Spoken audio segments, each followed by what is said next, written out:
So I was talking about the cases that I discovered after Googling the DA's name and typing in corruption after his name. And Thomas Bianco, he was one of the names that came up, and turns out he was prosecuted by the same DA, Paul Carbonaro, and very similar circumstances with an informant that came forward that just, he just happened to confess something. There was other exculpatory evidence that was withheld in his case as well. In the end, he was exonerated. Okay, so that's one case. There's another case that's crazy. It's the Roy Brown case. This poor guy, Roy Brown, was convicted of a murder. He wrongfully convicted. He spent years in prison. While he was in prison, he solved his own case. So he did what the DA and the prosecution should have been doing before he ever got convicted, which is looking for the real killer. So all the years that this man spent in prison, the real killer was out in the street with nothing. No consequence, no punishment, nothing. And an innocent man sat in prison for the murder of this poor woman and had to solve his own case. And I'll tell you, his case probably wouldn't have gotten solved had the Innocence Project not been involved. He had Peter Neufeld to represent him. So, he had, once he got enough evidence, and he wrote to the Innocence Project and they picked up his case, that was it. Now, what they uncovered was called, in the words of Peter Neufeld, the worst prosecutorial misconduct that he had seen. Now, this is Peter Neufeld from the Innocence Project. Those are pretty strong words coming from him, because he's seen it all. I mean, that's what the whole foundation is about. It's uncovering this dirt, these crimes against citizens by officials.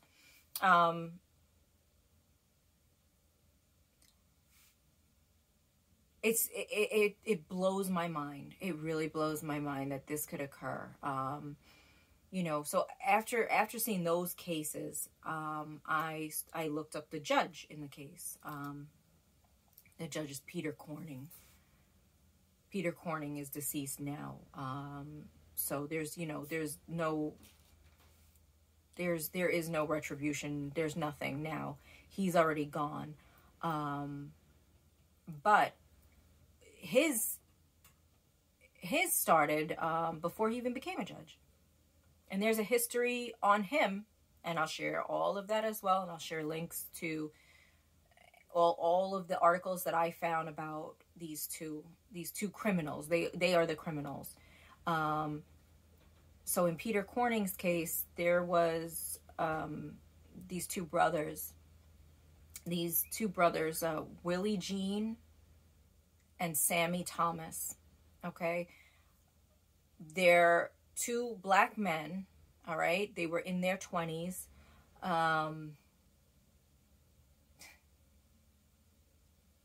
They were convicted of second-degree murder and robbery. They were convicted after an eyewitness said they saw two white men running from the scene. Nobody ID'd these two.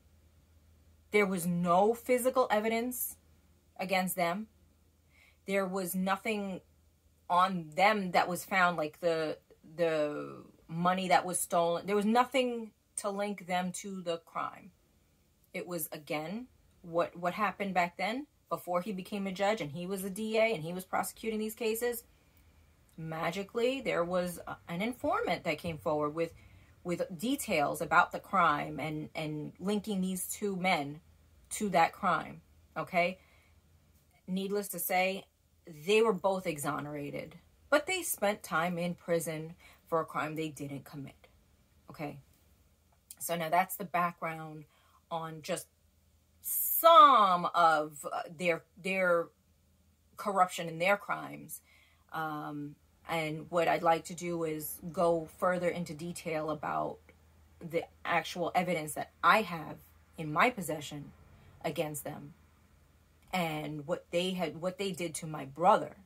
And it's not just my brother. There are at least, that I know of, 2 other innocent men that we can prove their case. We just need to get the right audience. We need you to share this information. We need representation for these men to pick up their cases, to help us investigate. We need files unsealed that were concealed by this corrupt judge, so that their skeletons wouldn't be exposed, so that all the crime and grime that they did against these men would not be exposed. And one of those things is we need these parole files released from these witnesses. We need to show that deals were made, even though I have evidence to show that now. We need more. We need more to get my brother back in front of a judge. We need his case reviewed. We need every case that these 2 corrupt officials that worked in our name, the people, they represented the people in these cases. They didn't represent me. It should not be tolerated. It should not be allowed. It's criminal behavior. And if we allow them to be criminals, they did it in our name. So what does that make us if we don't do the right thing now? We need representation. We need media to help us to do these FOIL requests, because I know that they can get access that maybe you or I can't get, because they know the ropes. They know how to get these things. We need access to parole files. We need investigators to reach out, even if it's just to give support and maybe give some direction. And I'll be honest, I'm doing this by myself. I'm the one-woman army on the outside. My brother did it by himself from solitary confinement for all these years. And I'm here to take the torch from him so I can continue the fight on the outside. I need you to share this. I need you to reach out to anybody that you might know. We don't know who's going to see it. We don't know who this is going to speak to. But if you could, share it.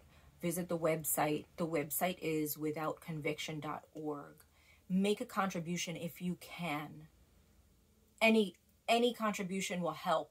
It will help.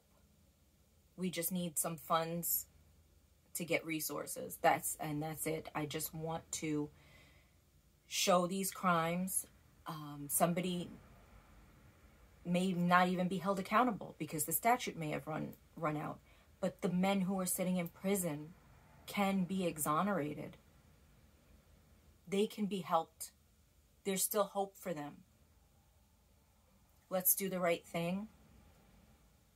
Let's be what these officials were supposed to be in the first place. I'm Heather Trentacosta, and thank you for listening to Without Conviction.